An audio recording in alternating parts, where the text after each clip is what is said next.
Have you ever wished that you could get American-made steel at a more attainable price?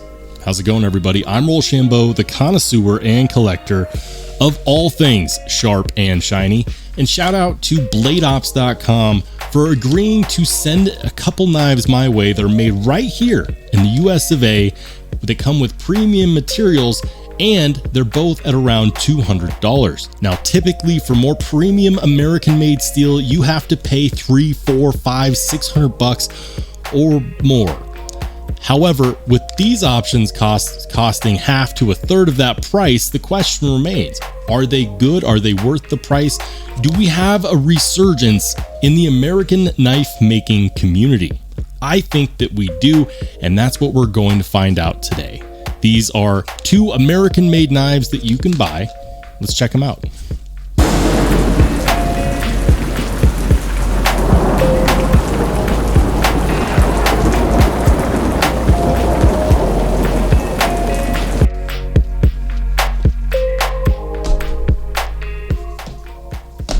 Guys, shout out to Blade Ops again. Such a great website, and they've got so many American-made knives. And you know, the whole reason why I wanted to make this video is because I know that many others out there just like me wish that we could get more solid options that are USA made. Now, I don't know about you, but usually what keeps me away is the price tag and lack of premium workmanship and materials. So I'm officially on the hunt. If you have an idea of some great knives that are both attainable and American made with premium craftsmanship and premium materials, let me know in the comments section down below. I've got two knives in front of me. One of them is the SIG K320 made by Hogue, and then the other one is the Buck 841 Sprint Pro. I will make sure to link to both of these down below, so if you're interested in either of them, make sure to check that out in the description and the pinned comment. Let's go ahead and get this started. We're going to start with the Buck. It comes in this black sleeve, and it just simply says Buck Knives right here on the front.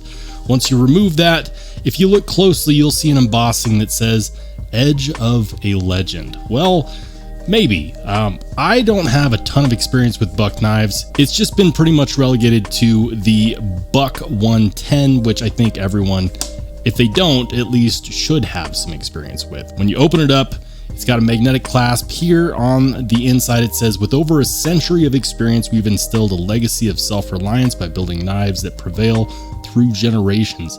This is true. I can tell you that my late father had several Buck knives. He was a big fan, and he's the one that's responsible for getting me into EDC. So yeah, you also get this little warranty card. Buck has a forever warranty on here. If it should ever fail due to a failure of parts or manufacturing workmanship, you can send it to Buck and they will take care of you. That's pretty cool. Now, we do see good warranties from American manufacturers. It's one of those things that they kind of have to, you know, hang their hat on, because if they don't, then, you know, us American customers would be pretty upset with that. When we take it out of the pouch that comes in the box, we get this. This is the Buck 841 Sprint Pro. And the first thing I'm going to do is check this pocket clip, which I actually really like. Check out that deep carry pocket clip in contrast with that marbled carbon fiber. Now, baby, that's what I'm talking about. This looks fantastic. Let's go ahead and check that with a magnet and see if that is actually titanium. I don't think that it is, but I could be surprised. I'm going to check that with my Olight Baton 3, and we're going to see. Yep, that is in fact steel. Now here's the deal, guys. I don't need every pocket clip to be made out of titanium. What I need is for my pocket clip to, one, it needs to function well. This is a deep carry clip with the type of stamped clip that I'm actually a fan of. Let's see if we can go ahead and get a better focus on that. I actually really like that design. It looks like it's going to ride up against the edge of your pocket where your pocket swoops. That's cool. Does it create a hot spot? No, it disappears in the hand. Number two, I want it to look good. And number three, I want it to not get in the way of ergonomics. This checks all of those boxes. Now, while I'm doing this, check out the depth in that marbled carbon fiber. This is in fact marbled carbon fiber with steel liners. We have a single-sided captive pivot, hallelujah, you know how much I feel about that. And of course, it is flipper tab only. So some people are not going to be a big fan of that. Some people don't like flipper tabs only, but let's go ahead and do a first deployment. Yeah, the action on here is pretty good. Is it the best action that I've ever felt? Is it the best detent? No, but it is definitely more than adequate. And speaking of more than adequate, we actually do have some pretty solid access to that lock bar. When we check the lockup on here, I would say that even though that lock bar is pretty thin, it's a solid 30% lockup. And yeah, there is no blade play. Zero, zilch. Looking at the top here, you'll notice some jimping, and it's in this wave form, and you can tell that this is specifically for your thumb. This is not decorative. It's not supposed to look like a braided rope, which is what I've actually heard from some people. It's actually meant for your thumb. Does it work well? Yeah, that works actually pretty dang good. This is one of those knives that I think Buck really is trying to reach out to the knife community and say, hey, we're here for you. We know that we made your grandpa's knife, but don't forget that we're here because we're listening to what our customers have to say. How's the return action? You know what? Honestly, this pivot feels a little tight. And if this was my knife, I would loosen that a little bit and see if I could tune it a little bit better. That's my overall impressions. How's the ergonomics? Well, the pocket clip, like I mentioned, I don't feel it, so that's good. There is no hot spots. These carbon fiber handle scales are perfectly rounded over, and they're beautiful too. If you notice here, you'll see that backspacer looks great. It also is something that I believe you could go ahead and switch this pocket clip. See how it pops in here at the back? I don't need it to be inset if it's attached to the backspacer. That's actually a really nice design. I'm a big fan of this so far. The more we look at this, you'll notice that the stop pin is actually integrated into the blade. It's what I would call a garage stop pin, so it moves with the blade, and it provides this nice solid thwacking sound when you open and close it. This is, in all aspects, guys, a pretty sweet knife. Now, is it perfect? No, absolutely not. If you're looking at buying this specific one has S45 VN on the blade, and it has marbled carbon fiber. It's made right here in the US of A, and for similar material composition, typically you'd have to pay a lot more. For this one at Blade Ops, it's currently listed at $199. $199. So what do I not like about it? Well, first and foremost, I would have appreciated a sharpening choil there. I think that it definitely could have used one right before that plunge grind, and that edge does look like it was actually ground by hand. Now, I do appreciate that, and it definitely feels sharp, so there is no issue there. But a sharpening choil would have really done this some justice. Yes, you can put it in yourself, and no, it's not the end of the world. There's nothing keeping you from sharpening 99% of this blade. It's that last 1% that's going to annoy the perfectionists out there, but for those of you who like buck knives, I don't think it'll bother you. It doesn't specifically bother me. It's just a design quirk that I'm not a huge fan of. Guess what? My Chavez Kickstop 229 also lacks a sharpening choil there, and I love that knife to pieces.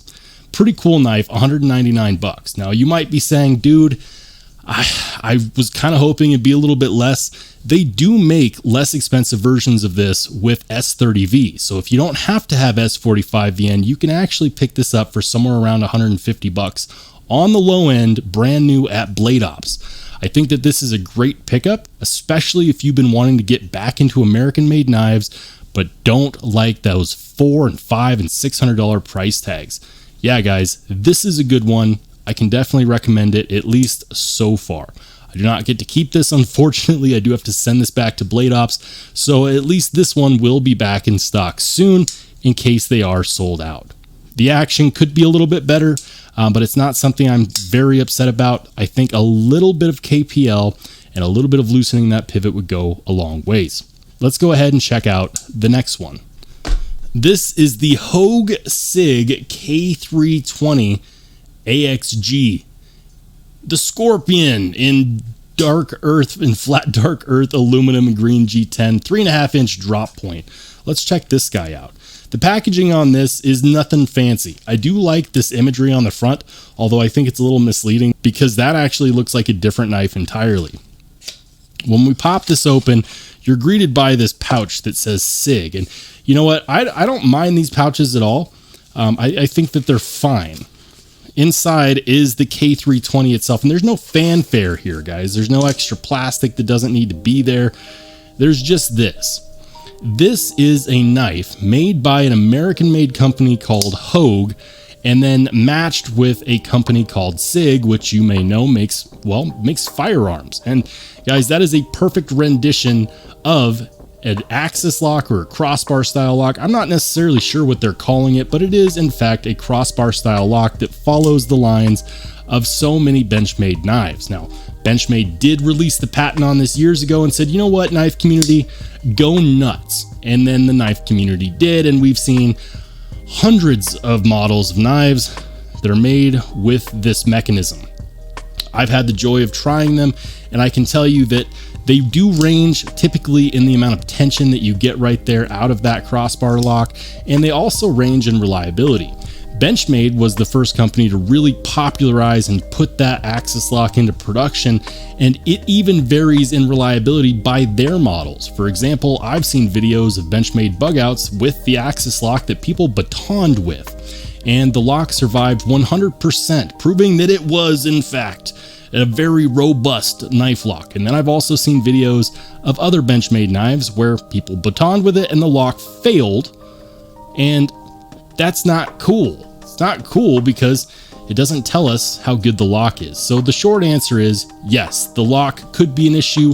It could also not be an issue. However, this one is made by Hogue.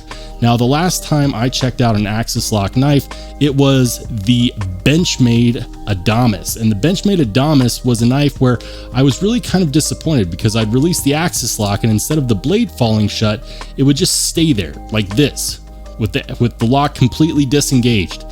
And that kind of really bummed me out. And that knife was actually brand new from the factory, loaned to me by a personal friend.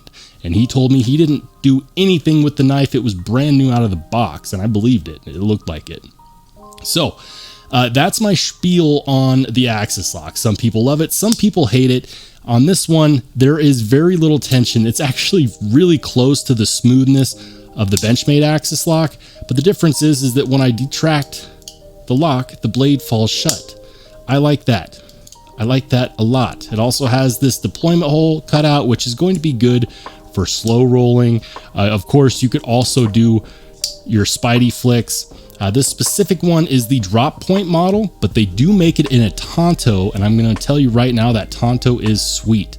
This one is meant to be a working knife. This is meant to be a knife that actually pairs with the AXG Scorpion by SIG. SIG has branded this knife, and it's made by Hogue right here in the US of A.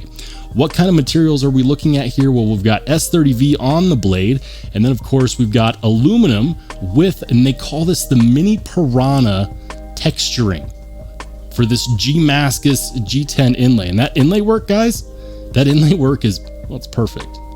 There's no surprise there. We've got T8 on the pivot and T8 on all of these body screws, and there is a large amount of them. So that is something that you're just gonna have to get used to. This pocket clip is louvered like the back end of a 69 Ford Mustang, and it's meant so it can be a gripping point so you can actually pull it out. Yes, indeed, that is in fact jimping for your pocket clip. And then it does have the American flag there, America. Yeah, if you like lanyards, they've got a hole for that as well. And then of course, the back end actually kind of reminds me of what we get out of the Spyderco Manix 2, where the jimping is part of the frame, and that's going to provide a lot of grip. I like this finger cutout here because it's going to allow you to really choke up on this knife. Now, I would have preferred it had the jimping gone all the way up here to this swedge, which is not just aesthetic, guys. The swedge is a fake edge, and it's supposed to be there not just for aesthetics, but also to relieve cutting pressure on whatever you're slicing through. The edge of this blade feels extremely sharp, and the serrations do as well. I think that you could probably punch through something pretty easily. The flat dark earth coating is in fact a Cerakoting from the blade to the handle scales, and it looks great. Again, this specific knife was meant to match a firearm called the SIG AXG Scorpion. This is the SIG K320. And if you're super interested in knowing about how much it costs, it's going to put you back about $206. They do make a black version of this, which I actually really like. The black version comes in both the drop point and the tanto, and you can get that for about $199. So this is also another knife that's right there at the $200 price point, made right here in America with CPM S30V, and everything is done right here in this country. This knife feels really, really good, and I gotta say that Hogue is quickly becoming one of my favorite American-made companies. I think that if you're looking for an American-made knife, you can look at your microtechs, you can look at your benchmades, but please, please, please do not look past Hogue, because they're doing some great manufacturing, especially with their MagnaCut knives these days. But I am officially rambling. How's the ergos? The ergos feel good, especially despite the fact that that pocket clip is louvered and does have the opportunity to be a bit of a hot spot. Speaking of the pocket clip, it is both tip up and tip down carry, and that is reversible on both sides. Hallelujah, someone can actually use this whether they're left or right-handed. And guys, this is the perfect example of just how good American manufacturing can be. And I actually do believe that Hogue is leading the way. If this had a Benchmade logo on it, it wouldn't cost you $200. It would probably cost you $350. So let's be honest here. It's not just that these knives are made here in the US of A, it's that these companies are also keeping the costs down in a world where Benchmade and Microtech are not. In a world where Kershaw and CRKT are making cheaper knives and selling them to us because, well, they're cheaper. If you want a good American-made knife, I can 100% also recommend this one, guys. And if you want to check it out, of course, it and the buck knife that I just checked out will also be linked in the description and pinned comment down below. If you want to see a video on another awesome American-made knife, make sure you click on the video that pops up next.